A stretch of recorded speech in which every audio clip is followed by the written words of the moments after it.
Good morning. It's Thursday, March 24th, 2022, and welcome to Triggered. I'm Cory Morgan. This is the Western Standard's daily live show. We come to you at 11:30 a.m. Mountain Standard Time, Monday to Friday, and we discuss news issues, we bring in guests, and of course, I get a lot of ranting off my chest.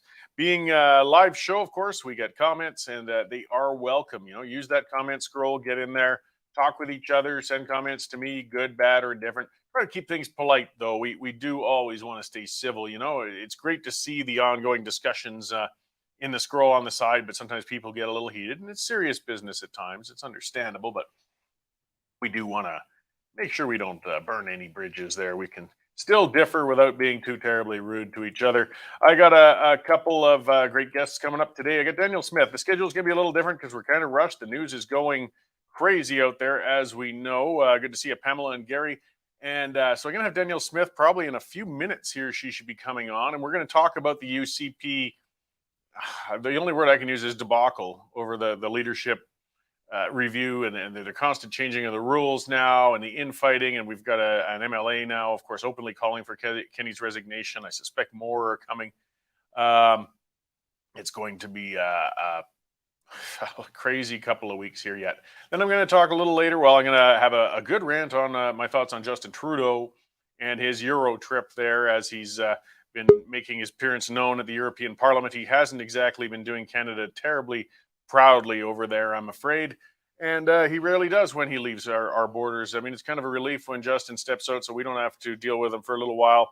But then he doesn't exactly do the nation any favors on the world scene when he gets out there. So we're going to play some of those responses from members of Parliament with the European Union and discuss a little bit of that. And later on, I'm going to have Hymie Rubenstein. He's a retired professor of anthropology from a university out in Manitoba. And he's written a lot on residential schools. I believe he did some stuff with Tom Flanagan as well.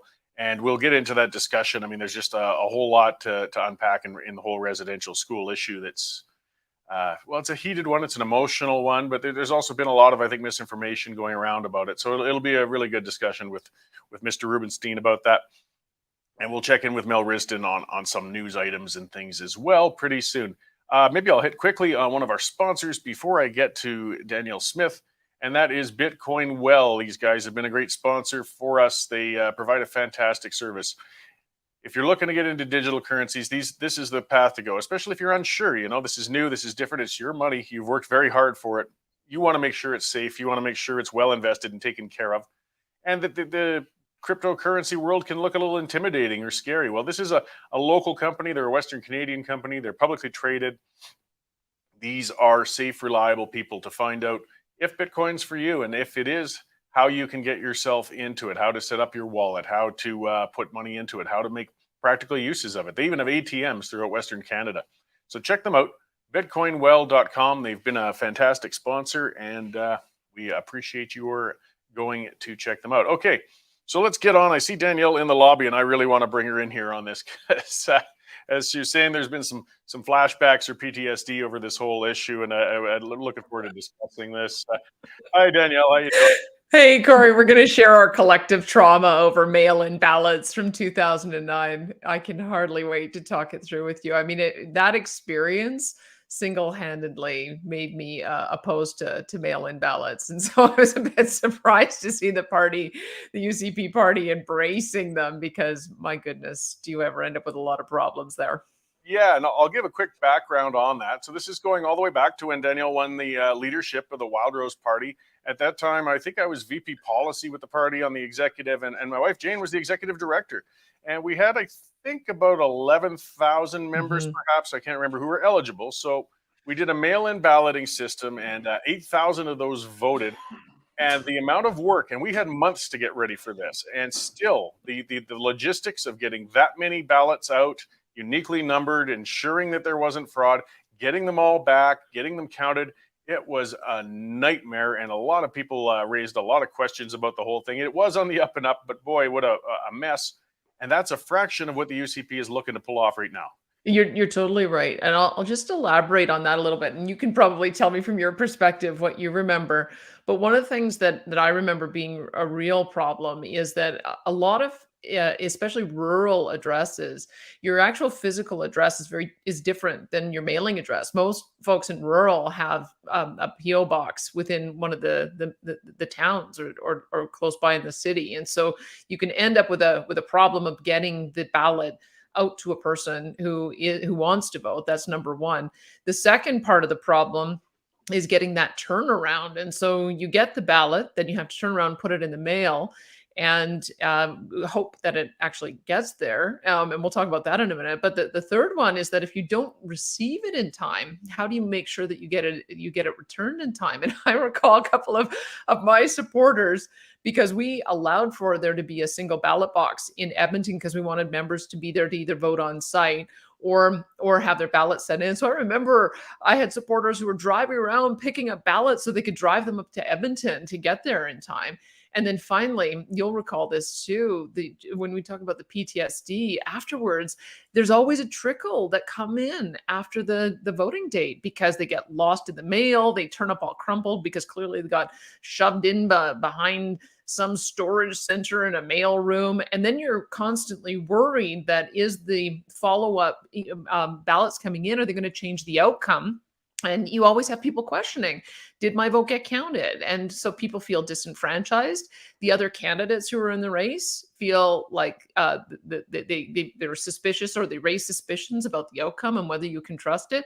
It seems to me like all of those experiences, that just affirm for me that the only way that you can have integrity in a voting process that is fair to the candidates, that's fair to the members, that everyone feels like it's on the up and up, is for it to be in person. And that to me is it should have been the conclusion when they started seeing all the SGM registrations, the special general meeting registrations.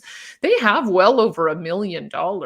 You could very easily decide that you're going to have in-person ballot stations, if maybe not at all 87 constituencies, but at all of the major centers. You could have one in Fort McMurray, Grand Prairie, Edmonton, Red Deer, Calgary, Lethbridge, Medicine Hat. Probably need one in Lloydminster as well. I just was in Lloydminster. It's about a 6-hour round trip to get to where I live. So you could put a polling station in the major centers.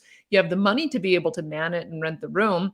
And then you could do an in-person ballot, and that would address the issue of the number of people who need to be accommodated. But I just cannot. I'm trying to wrap my head around how they're going to get the ballots printed, mailed out, and turned around by May 18th, I think is the date that they're talking about, having not had the experience of doing this before. Like maybe they'll need to second Jane and you to give them some advice, Cory, because you guys went through it and know what the problems are. Ballots at all.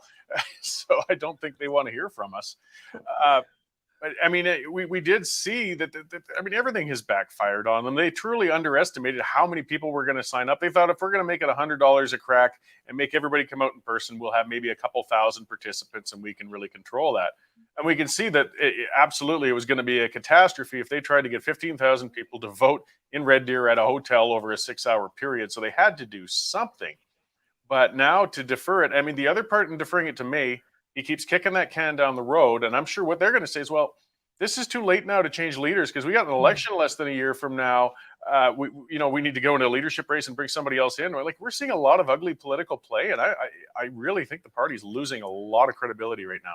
Well, and that's the real problem, is that if you want to go through, if the whole purpose of this is to have the members cast a say on whether they want, the actual question on a leadership review ballot is, do you approve of the current leader? Yes or no?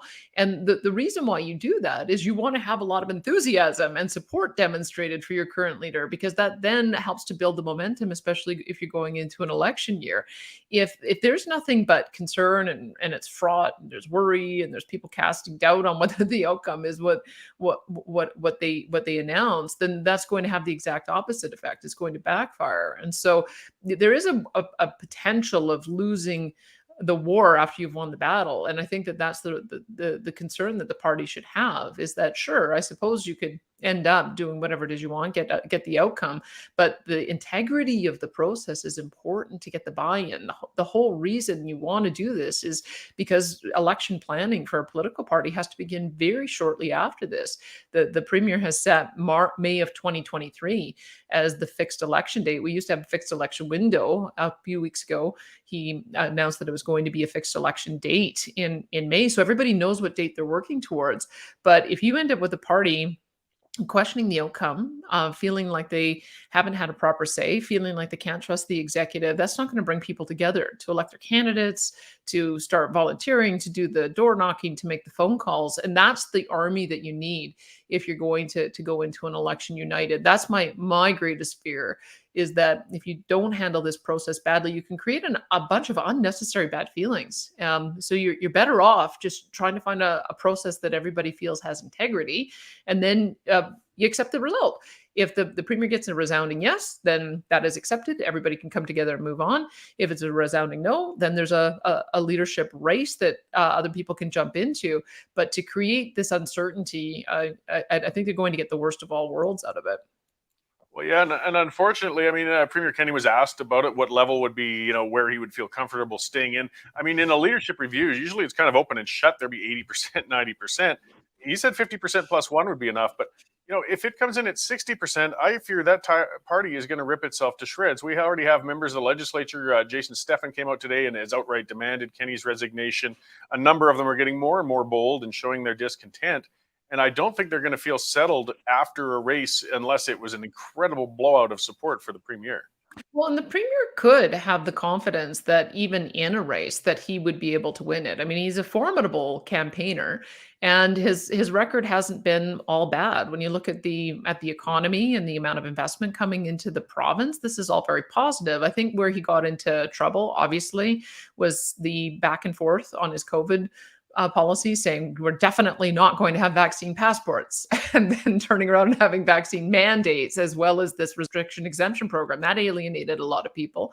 But I think he was facing trouble before that because of the Alberta Agenda, a series of events that took place around the province. Drew Barnes obviously was one of the most vocal voices there, and there was a pretty strong mandate to start moving and getting tougher with Ottawa. There was a very strong mandate from the people on the equalization referendum as well to start the process of ending equalization in the Constitution. And I think the fact that he has not challenged Ottawa and not stepped forward on those, that's a bigger problem for him.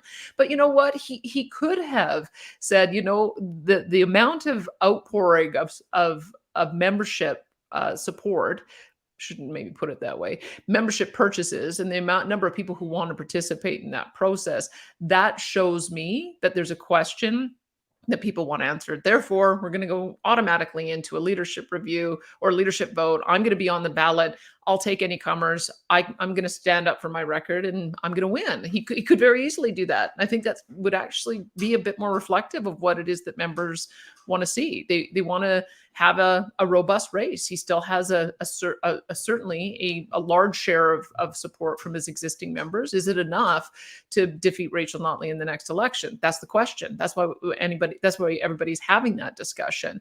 And if you keep on pushing things down the road, and you don't get started on what looks to me almost an inevitability that there should be some kind of leadership contest, then do you really want to go into the election saying, well, we got to stay with who we've got because we've now run out of time to have that question? Now you've alienated riding presidents who've been asking for this early. You put questions into the judgment of the executive committee of the party, and people are going to be questioning whether or not they have the interests of members at heart. It's a really messy situation for everyone. And so I think the premier really could resolve all of this. He obviously has a kick in his step again. He's feeling very upbeat.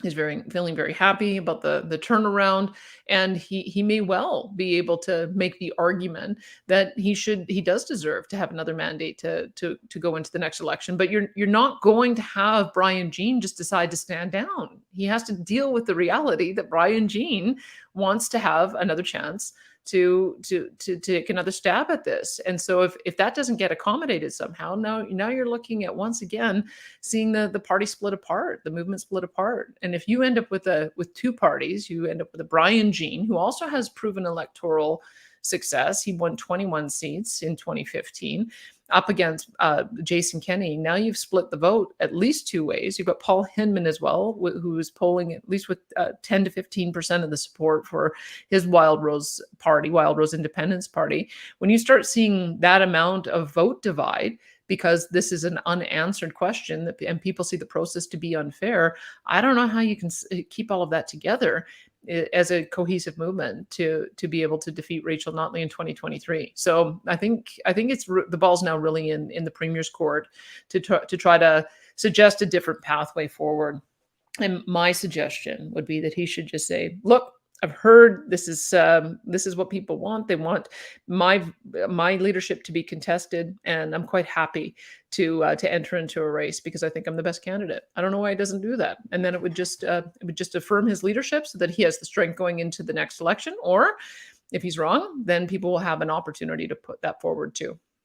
Yeah, that would be a way to go because he seems to be quite backed into a corner. I mean, a lot of the speculation was moving to this system of a delegated leadership was to favor the Premier, and it turns out obviously clearly they didn't feel comfortable feeling it was going to favor him as well, so they've moved to mail-in, even though they said recently that was a terrible way to go. But that's no guarantee that he's going to do well out of this either. Then I mean, it's the same number of people are going to be discontent potentially, so this may end really poorly. But I almost fear the worst outcome would be a slim win for Premier Kenney. I think you're right, because here's the unfortunate part of it is that you already have people questioning it. Well, is March 19th going to be the real cutoff, or are they still selling memberships and not telling anyone? When you have people talking that way and creating that kind of distrust in the process, it's really, really hard to come back from that. There is also another concern, and I don't know the answer to this, but I heard Zane Novak on Rob Breckenridge's show yesterday, and he was saying, what if they allow for membership sales after April the 1st, because that's when the new legislation comes through that allows for people to buy 400 memberships without the knowledge of an individual. So you could have an organization sign up 400 of their members and presumably order mail-in ballots and vote on their behalf. That's what that's sort of the other rumor mill that's out there is there going to be some kind of shenanigans around the ordering and signing up of members without their knowledge. We also saw the CBC report yesterday that shows that you've got a testimony that Premier Kenney was involved in the discussion of running Jeff Callaway as a so-called kamikaze candidate for the sole purpose of ruining Brian Jean's chances. So all of this is swirling about, and the best way to sweep away some of these kinds of concerns is to have an open, fair, robust process. Make sure that you bring in the auditors so that there is integrity to the process, that no one can question the outcome. Have in-person votes so people can put their paper ballot into a box with their own eyes and their own hands and feel confident that it's going to be counted. That to me, at this stage, with all of the pushback, anxiety, rumors, distrust, if this is supposed to be about bringing a party together, they've got to take a different approach. Absolutely. Well, it's going to be something to watch with interest. I've never been more happy not to have a party membership any longer than I have been this last couple of months. I'm glad I'm not on their executive trying to figure out how they're going to deal with this. As you said, we've been through it on a smaller scale before, and that's challenging enough. No kidding, because I think this one, as I understand it, this is what the difference is it's not just the people who signed up for that $99 special general meeting registration. Now I think it's all members. So last I heard, there was some suggestion that it would be 43,000 votes. And so, wow, like just wrap your head around that for a minute about all of the printing and the labeling and the putting it in the mail and having it turned around 43, and then the counting when it comes back in.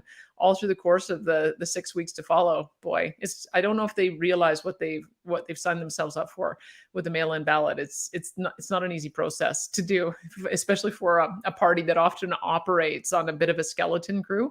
So I think we're all watching it with interest and seeing whether they're going to shift gears. There's a lot of pushback. I gather there's some MLAs as well as some riding presidents who are holding a press conference this afternoon.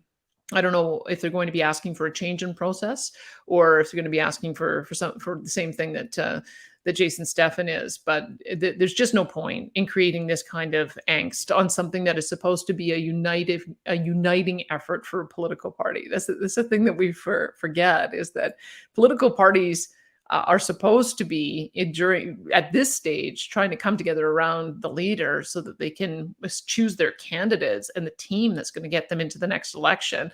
Having this unsettled issue just gives his opponents in the NDP party the advantage. They're totally unified around their leader. In fact, I don't even know if I've ever heard of a leadership challenge to Rachel Notley, even though she went from being premier to being opposition leader again.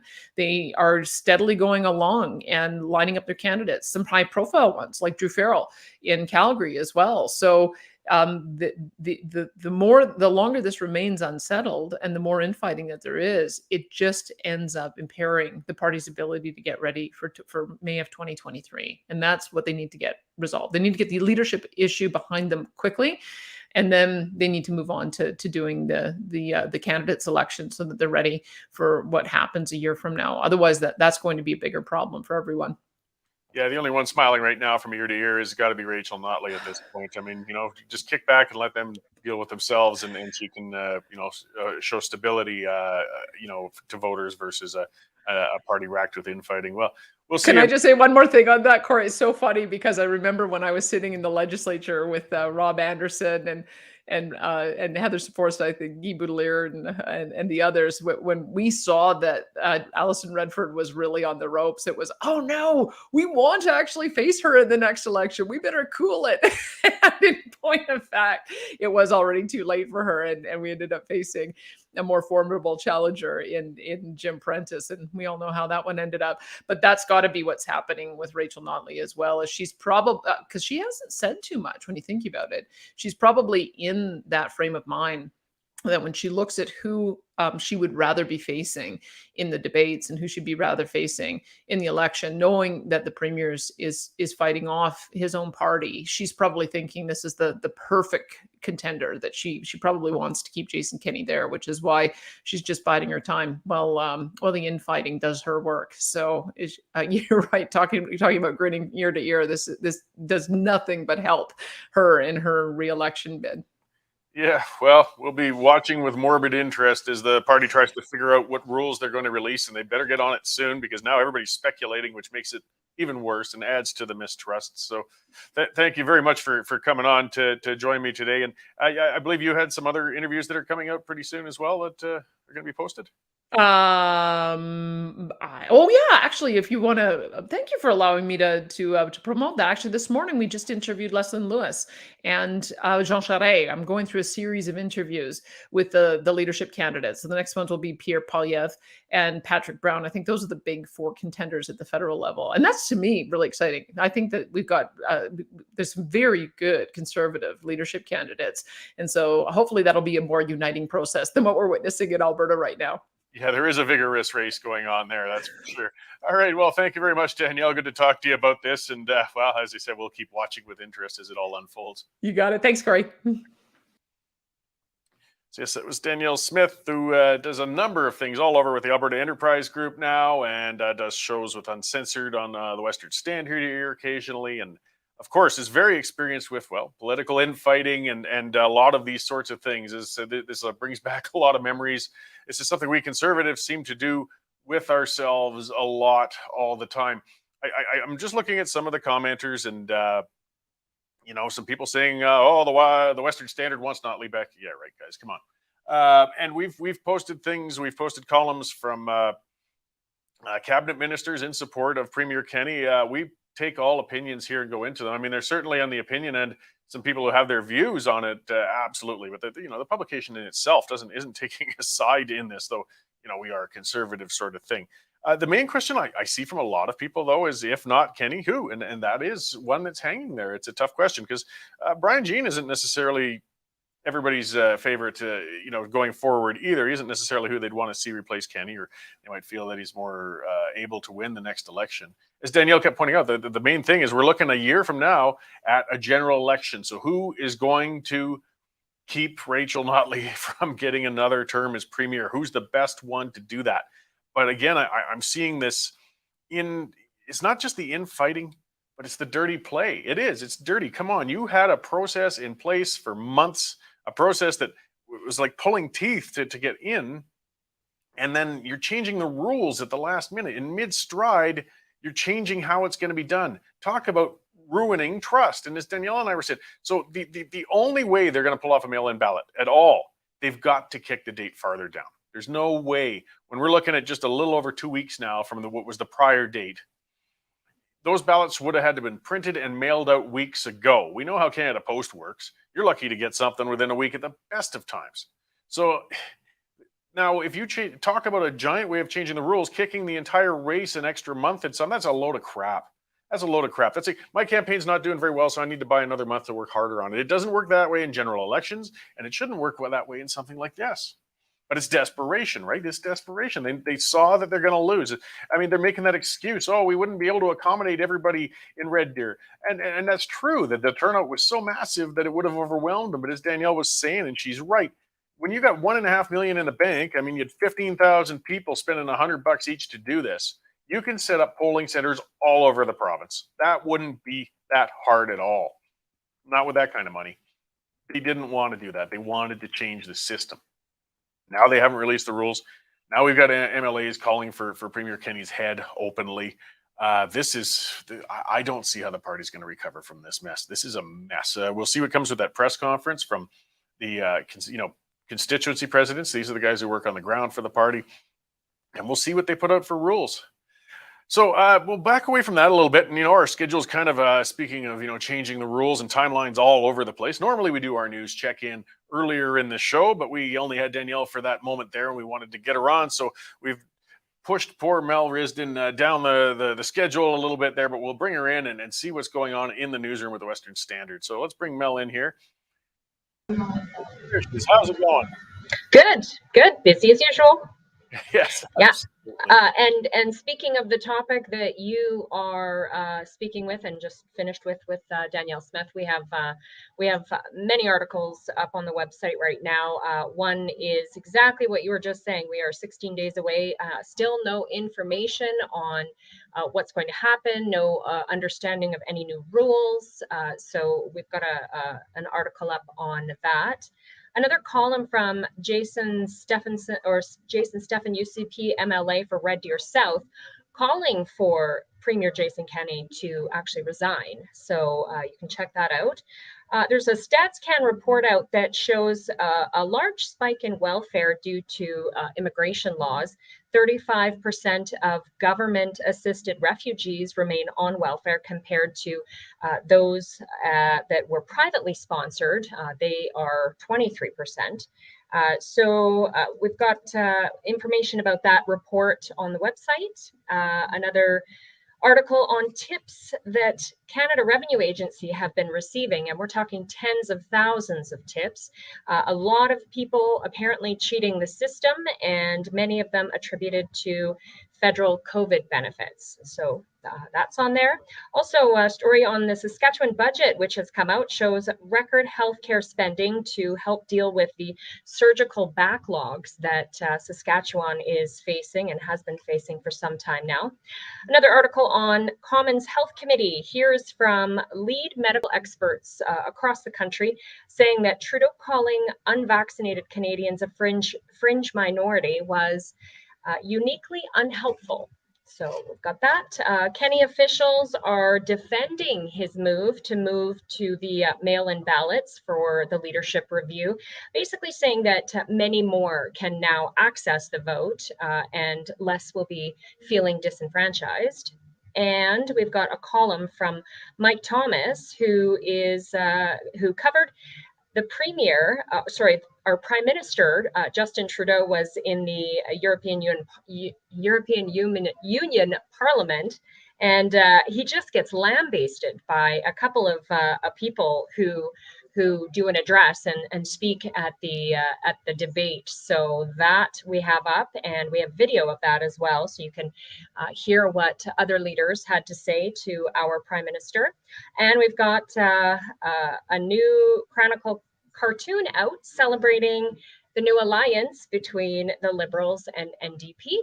That's on the website. You can check out as well. And coming up, we also have a story from our new reporter out east, Matt Horwood. He is looking into a report that's out now saying there were no firearms found with the truckers that were protesting the Freedom Convoy in Ottawa. Great. Yeah, you can see the Chronicles cartoon there with that stack of outhouses, which really reflects a great deal. And unfortunately, Canadians at large are in the bottom outhouse. It's very accurate, unfortunately. It's where we land with things. There was a side news note, though, we saw at the end of the day. You went out and you purchased vegan shoes, I heard? Yes. Yeah, it was an interesting exchange I had. I didn't realize that shoes had a particularly diet preference, but yeah, it was interesting. I was buying shoes yesterday, and the salesperson had informed me that their entire store was full of vegan product. So I am now the owner of a pair of lovely vegan shoes. So I just kind of find it an interesting reference to shoes that are made of basically an oil-based product. I don't know. Do they have like a big writing on them or somewhere that says vegan? Because we know with most vegans, I mean, they're not in the room for more than a few seconds before they make sure to tell you they're a vegan. Well, yeah, you've got to kind of wonder what the term is trying to avoid or trying to suggest. But non-leather shoes are made of a byproduct of oil. So I guess maybe it's these, kind of a new woke term that suggests we're being more environmental. I'm not sure, but I don't know. And I guess really when you look at the idea behind oil and gas, I'm fairly certain that was from dinosaurs. So can we actually call that vegan? Well, and a good question from one of the viewers, Tony Hodges, actually said, well, maybe the shoes are actually made from vegans. Well, that might be a whole other area of research we should probably dig into. I'd be a little disturbed if that was the case. Might make for some good organic leather for that. Okay, well. They are comfortable, though. I will say my vegan shoes are comfortable. So well, comfortable and functional. That's important, of course, too, if you're going to buy shoes. So I'm glad for that. And, we discover something new out here every day. Yes. All right. Well, thanks for that update. I'll let you get back to cover the news and shopping for more products that may save the world from meat consumption. Thank you. All right. Thanks, Melanie. So that was Melanie Risden. And as we saw, yes, the stories. Boy, the newsroom is just humming. We are putting out that content. So many things are breaking so fast, we can barely keep up with them. So make sure, there's that reminder. This is how we can do this. This is how we pay Mel. This is how we pay me. This is how we pay Nico. We need your subscriptions, guys, and you've been doing fantastic. We have a great amount of subscribers. It's been going up every month. This keeps us independent, so we aren't that federal media. It's what people have been talking about with this, and I'm going to talk in a minute about Trudeau's mess over in Europe, on how CTV, CBC, Global, they're all silent on all that mess going on over there. Well, that's because the federal government subsidizes the media like nobody's business, not us. We're independent. We report on what we need to report. We report on what you want us to report because, hey, you end up serving the person who pays your bills. You guys pay our bills. Keep subscribing. Take one out. If you use the coupon code TRIGGERED, you save yourself $10 right off the bat. It's a free trial for 2 weeks. You get in there. You can see all the news stories, the unique content, the scoops, the breaking stuff, the columns from all sorts of people behind the paywall. And then it's $10 a month after that, or $99 for a year if you take out a full year. And as I said, you'll save another $10 with that coupon code TRIGGERED. Take out a subscription if you haven't already. And if your neighbor hasn't taken out a subscription yet, nag them. Get on their case. Come on, let's make more good, well-read, conservative-minded people out there. So thank you guys who have subscribed, and please consider subscribing with us if you haven't already. It's very important. Okay, let's shift gears a little here, and I want to talk about our federal government, one of my favorite people, of course, Prime Minister Justin Trudeau. And he has gone overseas again, and he is speaking on our behalf again, and he's over in the European Union. So, you know, whenever Justin Trudeau leaves Canada, we get to witness outright how out of his depth as a national leader he really is. I mean, this week's disastrously embarrassing Euro trip is no exception. I mean, Eastern Europe is in the grips of a war unlike anything we've seen since World War II. The European Union Parliament is dealing with the most serious of issues. You know, they're usually dealing with trade things, immigration, which are important, but now they're in the midst of a war, and they have little time to dedicate to virtue signaling fools like Justin Trudeau. And this was more than evident as Trudeau addressed a nearly empty, cavernous room in the European Parliament in Belgium. I mean, check this out. This is the room Trudeau was looking at when he spoke.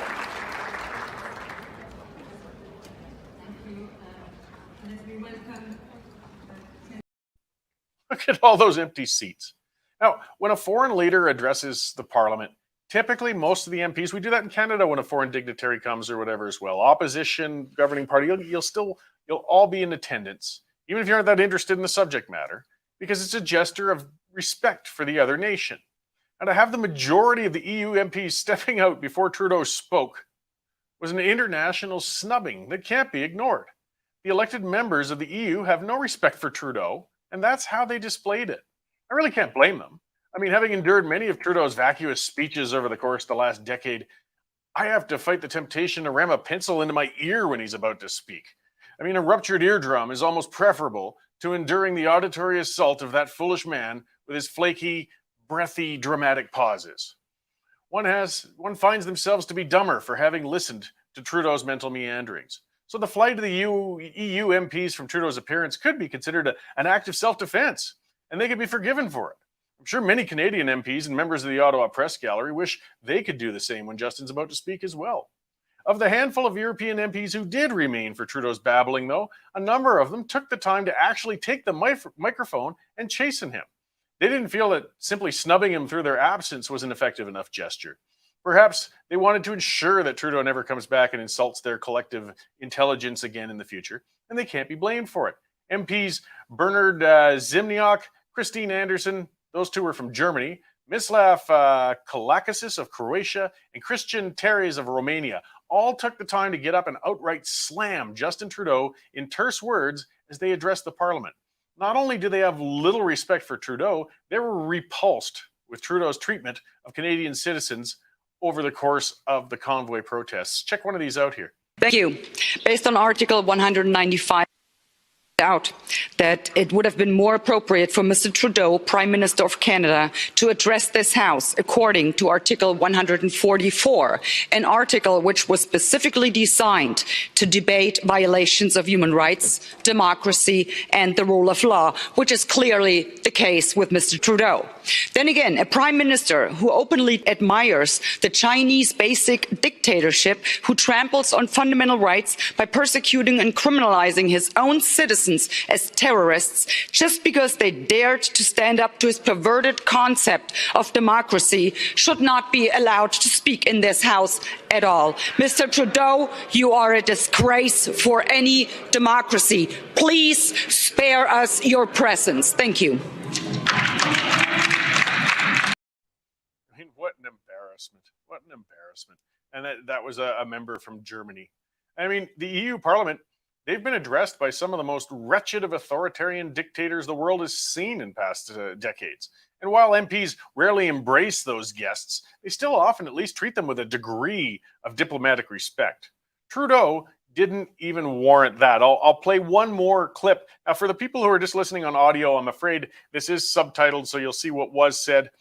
I'll sort of summarize that a little bit after the clip is played, though, and because it's just, he really so effectively goes into Mr. Trudeau, it's worth playing for everybody viewing.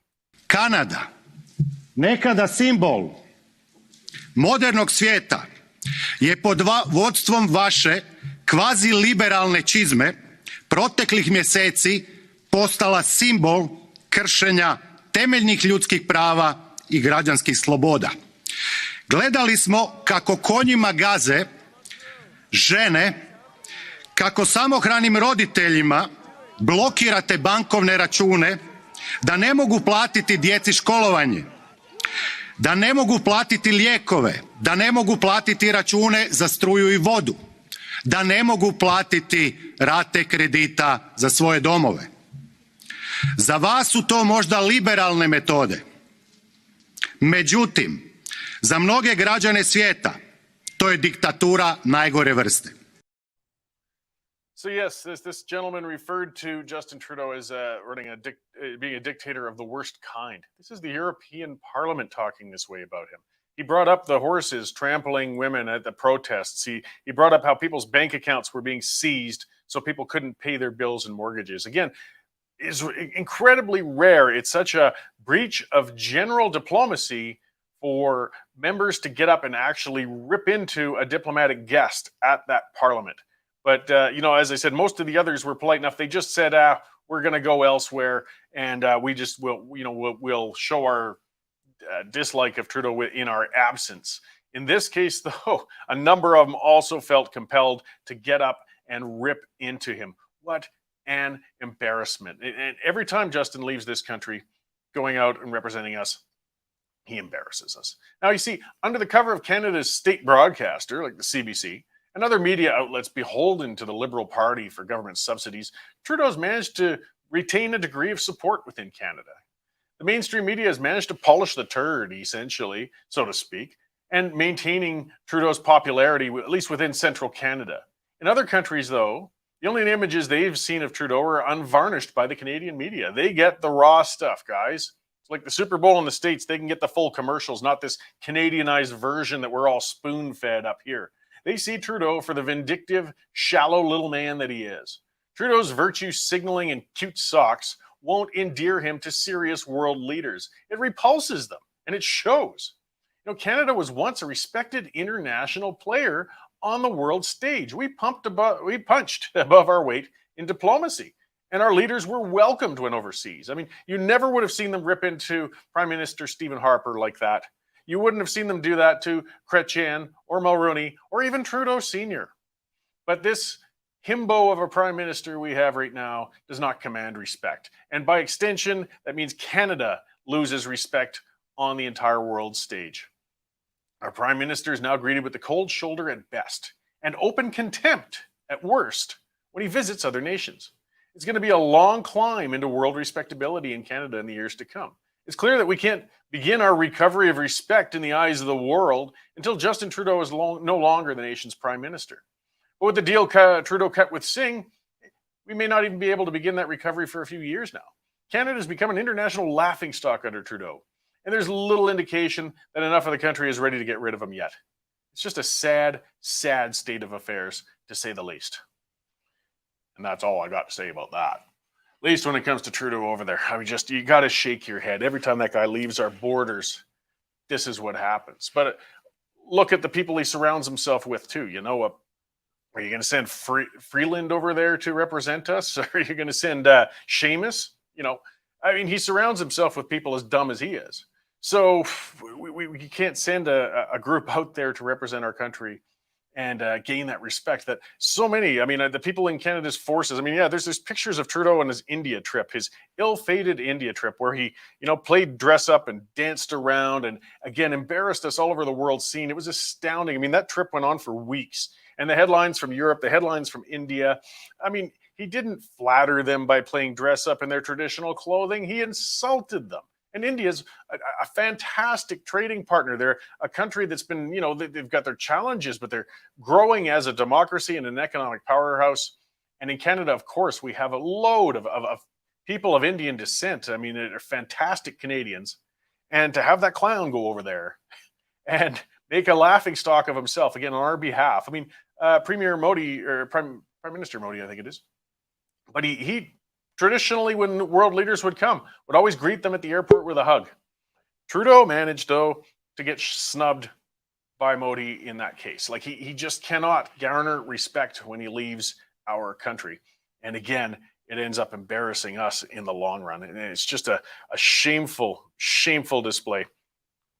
So, politics, I guess in a self-centered way, It serves us well at the Western Standard because we've always got a lot to report on. These guys give us plenty to work with, unfortunately, on the provincial level, on the federal level, even in our civic level. It's hard not to get pretty dejected sometimes when we see the shenanigans of these people that we entrust with leading us, that we pay a great deal of money to represent us, and they do stuff like this. We have Calgary, Alberta embroiled in a bizarre internal party leadership race where the rules are getting bounced all over the place. I won't be surprised when I was talking to Danielle Smith about that, at the start, that we might have 2 or 3 conservative parties forming in our legislature after this leadership debacle is over with. If they manage to keep Premier Kenney in with 55, 60, 70% support, look, I mean, some of those guys have already drawn their lines. As we saw, the MLA Jason Steffen today has said he's demanded Kenney resigns. There's no way that Kenney can keep him in his caucus after this leadership review. Can't. And there's going to be other MLAs doing the same. And there's ones that are right on the brink. They've come right near the edge. The MLA for up in Cochrane Airdrie, Angela Pitt, Leela here, and of course, Brian Jean. That's enough MLAs all on their own to get official party status in the legislature. And we know that they're all going to get kicked out of the UCP after the leadership race if Kenney manages to win it. And that's just the ones that are in the open with this right now. Meanwhile, while support swirls the drain, we're going to see other MLAs coming out too. I mean, the bottom line is, and I mean, it was some of the cynicism. I mean, there's a lot of really good elected officials out there. There really are. And most of them get into it because they want to make the world a better place. I know that sounds like sunshine and lollipops, but it's true. It's not an easy route to money. It's not an easy job. It's stressful. It's tough. But they also want to cover their own back. Oh, just a minute. Jackie Burton commenter saying, stop slamming Kenney. No. Don't tell me who I can slam and who I can't slam to start with. This is an opinion show. You don't have to agree with me, but never tell me what I can or can't say. It's not going to work out well. I was very supportive of Premier Kenney. I was very optimistic of Premier Kenney. That's part of why I am as upset as I am right now with what's going on with this. If it's somebody I never had faith in the beginning, if it was somebody I expected little of in the beginning, I could shrug my shoulders and say, well, I told you so. This is going to be bad leadership. And no, I really thought Premier Kenney was going to turn things around, do a very good job, and get on with things. And unfortunately, it's turned into an irreparable internal fighting rat's nest that is cutting the faith of all Albertans in that party and in politics in general. We've got a lot of important issues to be addressing right now in our legislature, and unfortunately, it's completely distracted by the infighting going on with all these guys right now. As I said to Danielle at the end of the interview, the only person who's smiling right now is Rachel Notley. She is grinning. The UCP is doing her work for her more effectively than 100 NDP campaigners can. And, to try for a blind loyalty, because that's what gets us into that. Say, don't slam it. Don't slam them because their alternative is worse. Just toe the line, stick to the party, stick to the team. No, you've got to critique the leaders when they're going wrong. That's the only way they can improve. The next guest I've got is coming up, and I'm looking forward to talking to Hymie Rubenstein, because he talks about an issue that people say we're not supposed to talk about as well. He digs into things that people would rather just avoid and brush under the carpet. But what happens when you do that with an issue or a party? It festers. It gets worse. And then it leads to more division. It leads to more upset people. It leads to more bad policy. So no, we have to call them out when they're going the wrong way. You have to, because nothing else will stop them. So please, don't tell me who I can slam or who I can't. And I assure you, I will slam any and all of them when I feel they're going the wrong way. And once in a while, yes, I will compliment them, but this is triggered. This is me raging. This is the nature of the show. I tend to be crabby on here. So I don't give out enough compliments when they're doing things right. I can admit a bit of that. But I will not spare any of them when I see them going wrong. But either way, I should bring in, because I see him in the lobby and I've been looking for a discussion. I'm going to speak to our sponsor actually really quickly before I bring Mr. Rubenstein in. And that is the Canadian Shooting Sports Association. Speaking of standing up for ourselves and our rights. Firearms, these are something in Canada that our ideologically driven federal government keeps trying to take away. I mean, whether it was the registry back in the 90s with the Liberals, and nowadays when they keep recategorizing firearms and turning law-abiding firearms owners into criminals, this is a problem. The Canadian Shooting Sports Association, I really have a tough time with them sometimes. their name says what they are. They're an association of people who own and enjoy firearms, whether it's trap shooting, target shooting, hunting, whatever they want to do, collecting. As long as you're legal and not hurting people, you should have them. And it gives you resources, networking with other firearm owners, videos for safe use. But also they have a number of legal challenges on behalf of firearm owners to protect your right and ability to have these firearms. And they need you to take out a membership with them so they can continue with that important work. I mean, it's a save it or lose it sort of thing when it comes to these firearms. So join these guys, get on with them. They're standing up for you, but you need to help them do it. It's CSSA-CILA.org, and that's the Canadian Firearm or Canadian Shooting Sports Association. Yes, join them. Get them helping you. All right, that's enough of that. Let's bring Mr. Rubenstein in and talk about a column he wrote recently on residential schools, and he's written a great deal on it and done a lot of work on this, and it's very, very important. So I've been looking forward to this discussion. We'll bring him in studio. Hello there, sir. Hello. Sir, should I be pronouncing that Rubenstein or Rubenstein? Rubenstein. Rubenstein, thank you for all the rest of my family, it's Rubenstein, but I'm the Rubenstein. Okay, I'll keep it correct from here, sir. So I'm the outlier in everything. Okay, well, and you've been an outlier in an issue that's really been simmering and huge, which has been you've written a couple of columns for us on this, and you've done a lot of work on the residential school issue. And you're correcting, I guess, a lot of misinformation that's been going around, including from some major media outlets, particularly to start with, I guess, on the number of people who perished potentially while in residential schools, right? Nobody really knows the answer to that, except perhaps those who are now in charge of collecting the data. The National Center for Truth and Reconciliation has been appointed to do all the follow-up from the Truth and Reconciliation Commission of Canada that produced a six-volume report and supplementary reports in 2015. But we're not getting the straight goods from them.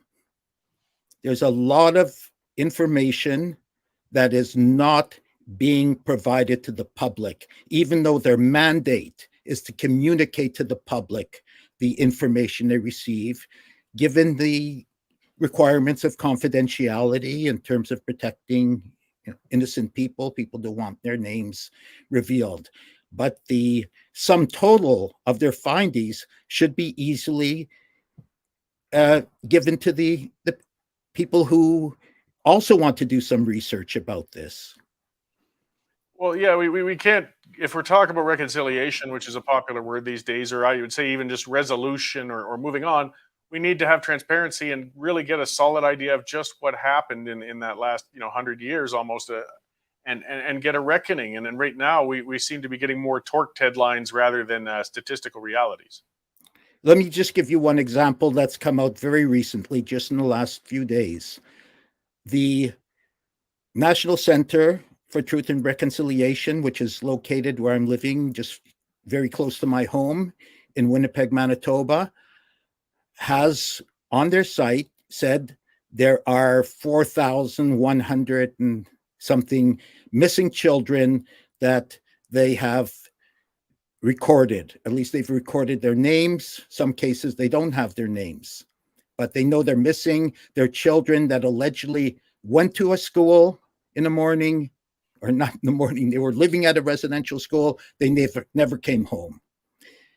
But if you count the figures on the list that they have supplied to the public, there are only 2,200. So what gives? Yeah, and it's difficult. I mean, well, we got to look back to those days. I mean, these were people often coming from isolated communities. There might not even have been good record keeping at that time, but we can't presume that any of the people who've gone missing didn't actually just go home and we never heard from them again. Cory, there was excellent record keeping at the time. The archives are full of records. Any time a student went to a school, they had to have an application. They were not seized by the authorities in most cases. They made an application. Their parents made an application on their behalf. Why? Because there had to be a record to follow them from the time they entered the school to the time they left the school, because funding was provided by the federal government in Ottawa through the through Indian Affairs, as it was called at the time, and they were pretty stingy. One of the problems with the schools was they were underfunded, as were all schools in Canada at the time. We're talking about the late 19th century when this began. The government first got involved in 1883 with the first industrial schools. And the funding at that time was low because the government, we had a new country with very little funding and lots of expenses. We didn't have income tax yet. Yeah, and there were a lot of challenges. I mean, if you could imagine being on the prairies 120 years ago, managing a school with a lack of funding, a lack of resources, and the harsh environment you're dealing with, it's a difficult circumstance, and not everybody's going to have a pleasant memory of that time, I would imagine. Well, the most unpleasant feature was the fact that many children had a bad experience in the schools because Western education was very alien to them. Traditional Indigenous education was not based on sitting in a classroom, memorizing text, doing times tables. It was based on observation. It was based on participation. It was based on observation.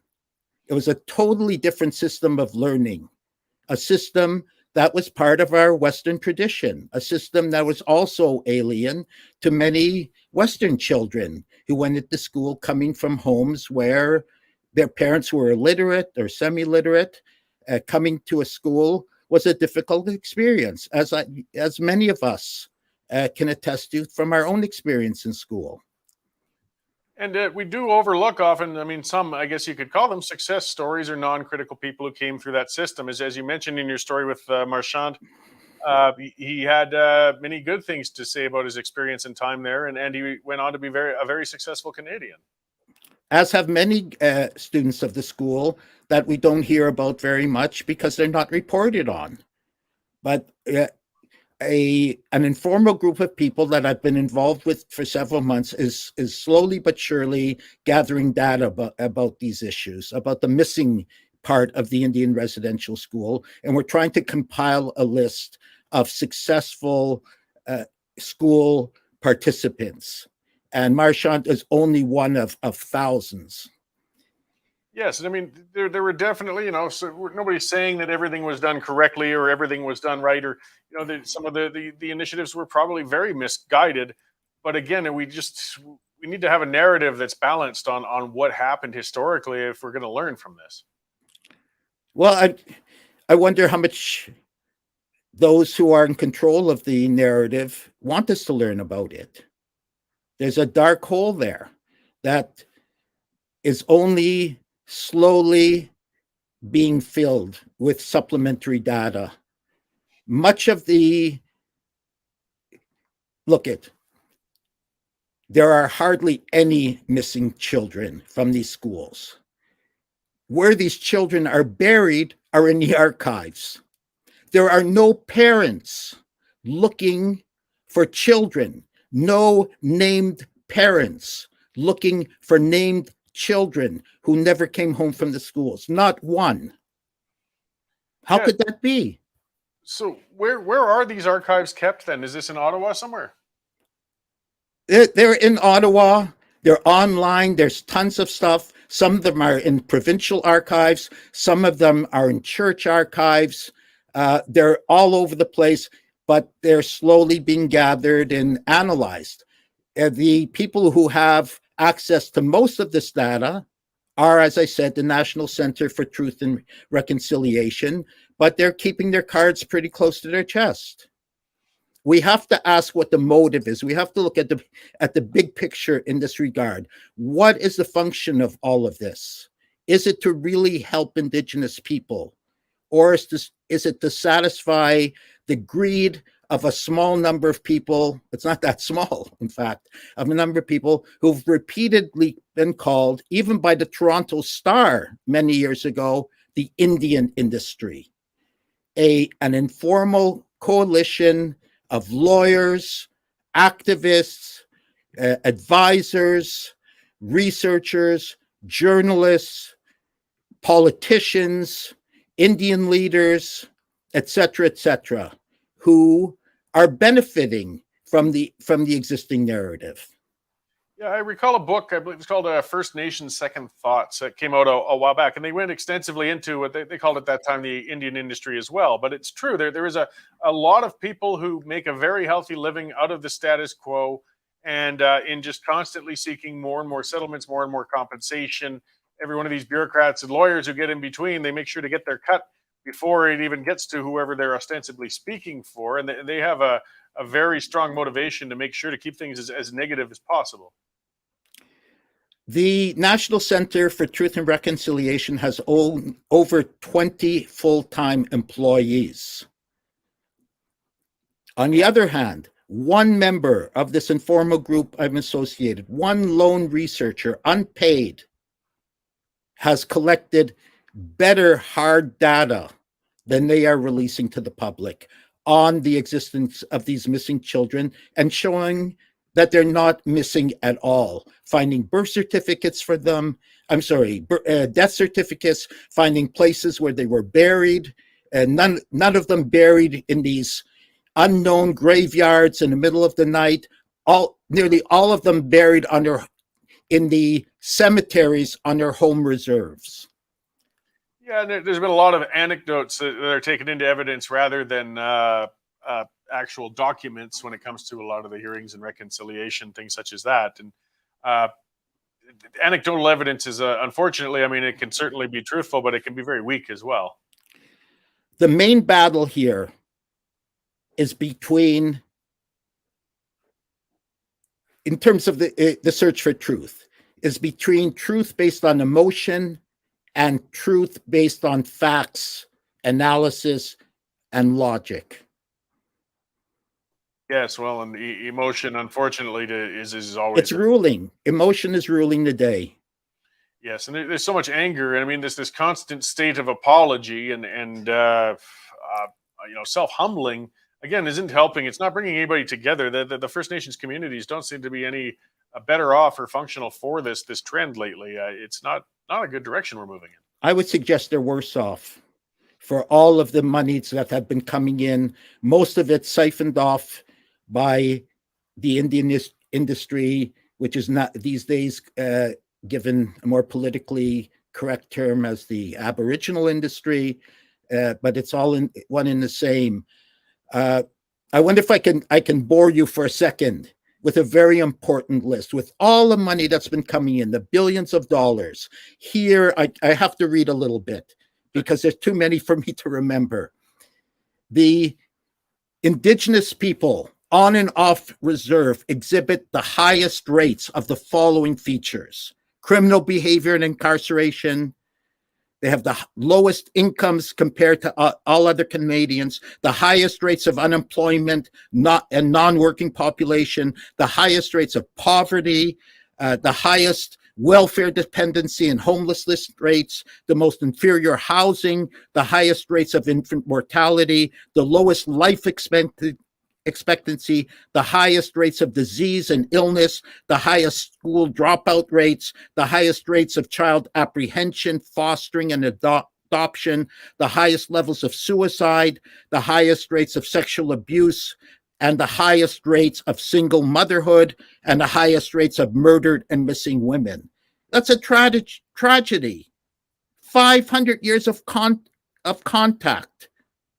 And Indigenous people are the worst off of Canadians, yet billions of dollars have been spent allegedly to improve their life chances. Where's the money going? Why haven't their life chances been improved more than they have? Maybe it's because what has been done is to reinforce the dependency of Indigenous people. Because dependency, intergenerational welfare dependency in particular, lies at the root of all these adversities I just listed. Yeah, and it's been a frustration. I wrote on that in the past myself, actually, because I worked in the oil field for a long time, spent a lot of time on or near isolated Indigenous reserves, and the standard of living by every measure, unfortunately, was terrible. And I mean, how can somebody spend time in those areas? And I spent, a couple of decades in that industry, and see how it's degrading and it's getting worse and point to it and say it's sustainable? How can you look at that and say the reserve system, this isolation based on race, this segregation is working, and the people losing the most are the poor people living on these reserves, that they're having a terrible time? We need a change in direction. This change of direction, unfortunately, will be very difficult to enact because of constitutional reasons. The embedding of treaty rights in the Constitution, the Indian Act, and many other legal phenomena, decisions of judges going well beyond what the law says, and so forth. It's making it very difficult to turn the situation around. Indigenous people have the right that all Canadians have to protect, preserve, and enhance their heritage, regardless of where they come. Normally, in the past, that has been a private issue between individuals and their community. The former Trudeau changed all that with his policy of multiculturalism, official multiculturalism, throwing a lot of money at ethnic communities. But the people who have been left off worse by that policy have been Indigenous people. Yes, it's just not a good end. It doesn't seem to be getting better. Something else you'd done, you'd written an open letter for the Pope. He's going to be coming to visit at some point? I'm not sure if he's going to come to visit. There's talk about that. But 6 bishops are part of a delegation, which also includes Indigenous people and other persons. They're going to Rome next week to meet with the Pope to discuss some of the issues we've been talking about here, and in particular to appeal to the Pope. At least the Indigenous part of the delegation will be asking the Pope to come to Canada and make an official apology, which the bishops have already done last year, a very fulsome apology. I don't know what's going to come out of it. One ingredient of the apology is basically to apologize for converting Indigenous people to Christianity, or asking them to convert, which to me is beyond any comprehension, my comprehension anyway. How can a church say, we're sorry for telling you to accept our beliefs? Well, it's been the nature of churches for a long time. I mean, I'm going to go out on a limb and assume that you're not Catholic. The Catholics, I mean, it had been pretty strong arm in their attempts to convert people historically over hundreds of years. But I mean, that those times have stopped. And I mean, that is the basis of a religion, though. If a person's a true adherent, is you want everybody else to come on board at one point or another. Well, Catholicism, Christianity generally, has not been strong-arm people like some other religions we know about. Nobody will say, accept, do this, or you'll be subject to a beheading. It's always been voluntary. It has to be heartfelt. The children who went to these schools went to schools that their parents belonged to, because the Catholics were here with the very first explorers, the very first traders, the very first merchants. The Catholics are there in the front lines, and people accepted Christianity all through the New World, with some notable exceptions here and there, but it was accepted. So by the time children were ready to go to school, they had already been baptized. So people saying, they were forced to accept Catholicism or Anglicanism or whatever is absolutely false. They went to the schools. Parents sent their kids to the schools that they belonged to. Yeah, and the religion, I mean, religious groups were a large part of what settled the West initially, or it helped. I mean, they ran institutions that now we consider traditionally to be government run. But I grew up in Banff, for example, and the Mineral Springs Hospital was still actually managed by nuns at that point back in the 70s. Because initially a lot of hospitals, schools, these were things that actually the religious organizations contributed to more than government. It wasn't unique just to First Nations reserves. The Catholic Church is the largest educator in the world today. And it also still has hospitals today. It's a medical treatment all over the world. Yeah. So I mean, it's we got a lot of fingers pointing on a lot of things, unfortunately. And if we are going to talk about truth and reconciliation, unfortunately, we've been kind of lacking a lot on both. So there's a lot of work to do, a lot more statistics to be dug into and looked at. Where can we find more information on your work? I see you had a Substack account. Yes, I have a Substack account. If you look on Substack and just look for the Real Indian Residential Schools newsletter, you'll find it, or also at hymie.substack.com. Great. Well, it's a big issue, and I appreciate you coming on to talk with us a bit about it today. I know in 15, 20 minutes, there's still only so much we can hit. Perhaps we can talk again further down the road. I mean, this is still developing and we're still learning, and people are still, as you said, letting emotion dominate statistical realities right now. So, well, I just thank you again, Mr. Rubenstein, for coming on. Anything else you'd like to add before going? I just that this is still an open question. It is not, we do not have the full answer to what happened at the Indian residential schools. And we should keep an open mind about it until we get sufficient evidence to make a better decision than has been made so far, particularly by the federal government on our behalf. All right. Well, thank you very much. And you have a good day out there in Manitoba, and hopefully we'll talk again soon. Thank you for having me on. Okay, thanks. So yes, that was he's a retired professor of anthropology, Hymie Rubenstein.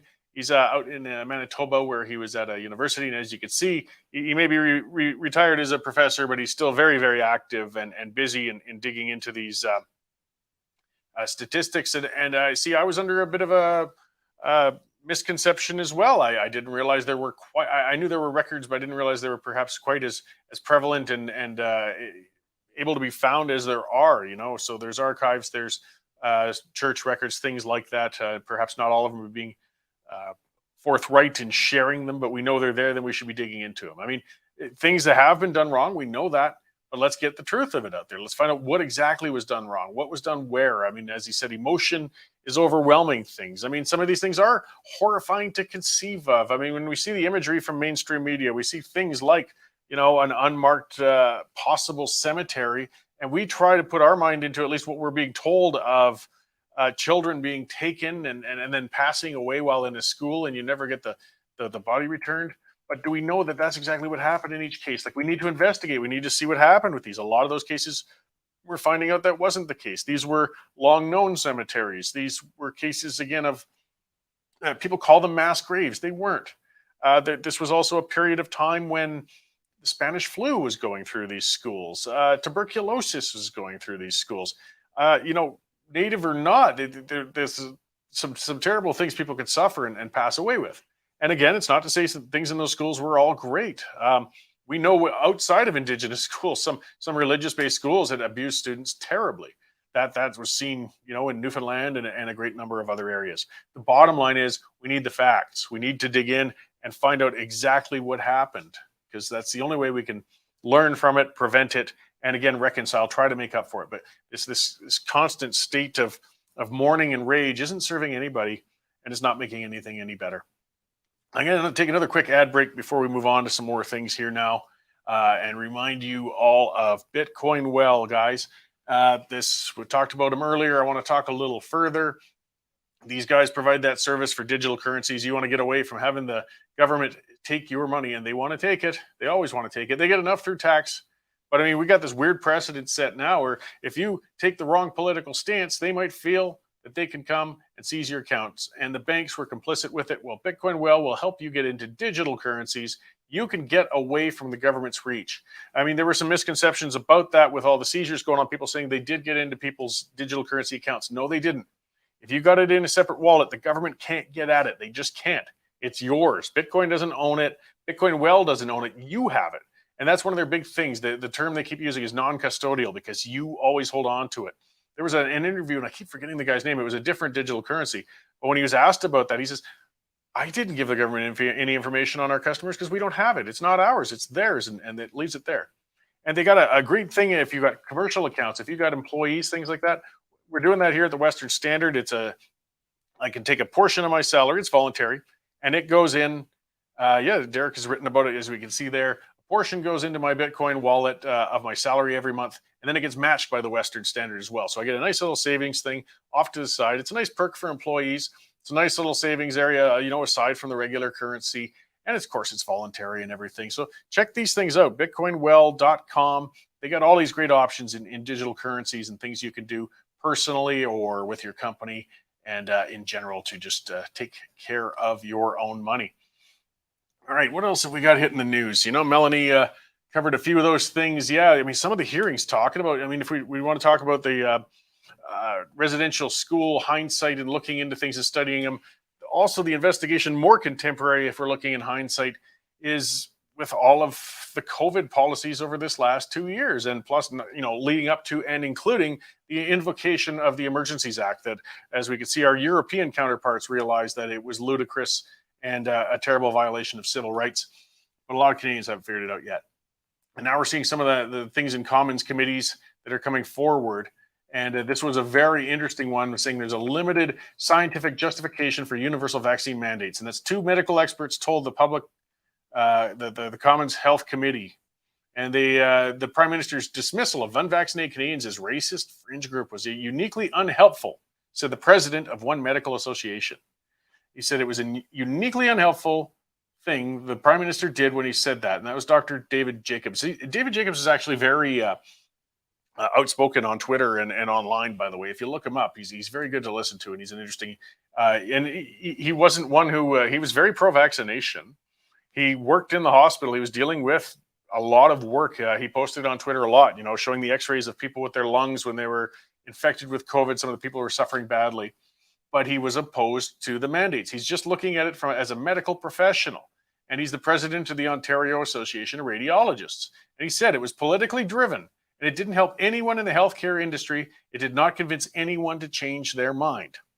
This is the sort of stuff we need to follow up on, to hear from the real professionals, the real ones. And if you look back on his tweet lines, like I said, he wasn't some anti-vaccination sort or anything like that, but he was a professional working in the health industry, watching and observing, and all he wants is patients to be better as much as possible. He wanted people to be vaccinated, but he didn't feel having our idiot prime minister calling people who chose not to be vaccinated racists and extremists. As a doctor, he didn't see how that is helping get people vaccinated. And of course it isn't. I mean, if you're hesitant on something and somebody gets in your face and insults you, does that make you more likely to do what they're asking? And this is me. I'm a stubborn, crabby bugger. That makes me dig my feet in. That just makes me worse. So if you really actually wanted to get people vaccinated, you have to reason with them. You have to ask them. And of course, you never have to force them. And these are the things we are following up on now. We were never 100% forcing people to get vaccinated in Canada, but we were coercing them heavily, strongly, still are with some. There's still some people unemployed, still some people who can't travel, still some people who can't cross the border because of these vaccine mandates. And it's not making anybody any healthier. It's just dividing us and harming us. And how can you sit and say we had a free and democratic society when we're talking about something as intrusive as putting a needle into somebody's arm and injecting something? I know it stirs up a few of you every time I talk about it. I'm pro-vaccine. I got vaccinated. I might even get my booster yet. But that's my choice. The main thing is it has to be a choice. And when you take a person's ability to work away, when you take away their ability to move and travel, when you demonize them, you split up their families, you get them fighting with each other, you call them these things. Is this not this? You're getting this close to forcing them. And it's extremely strong coercion. And that is very, very troubling. This is not the way a government should be going. So we're hearing that in these committees. The committees are following up.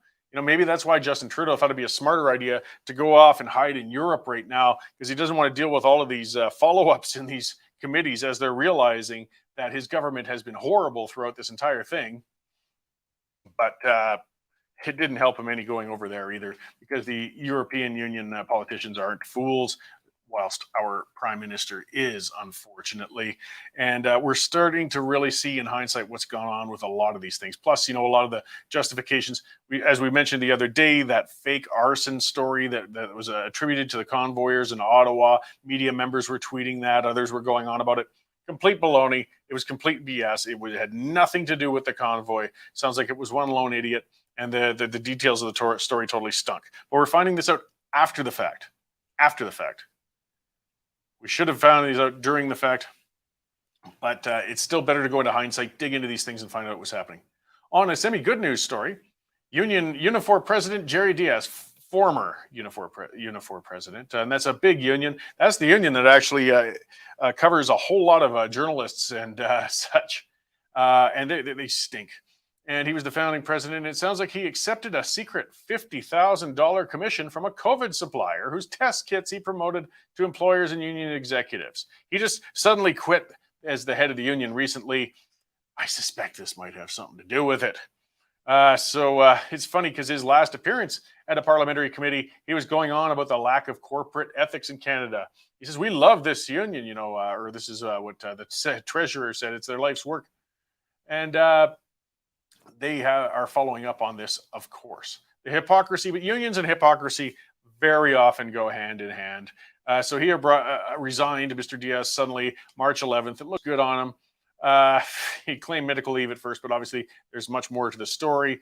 It sounds like he ruptured his wallet and with union dues. So look for the union label, guys. Yeah, those dues you put in there, which in Alberta is mandatory. Your dues will go to the Alberta Federation of Labor to a degree, and they'll end up in the NDP's pockets because the NDP is constitutionally tied to the Alberta Federation of Labor. Just that reminder for you.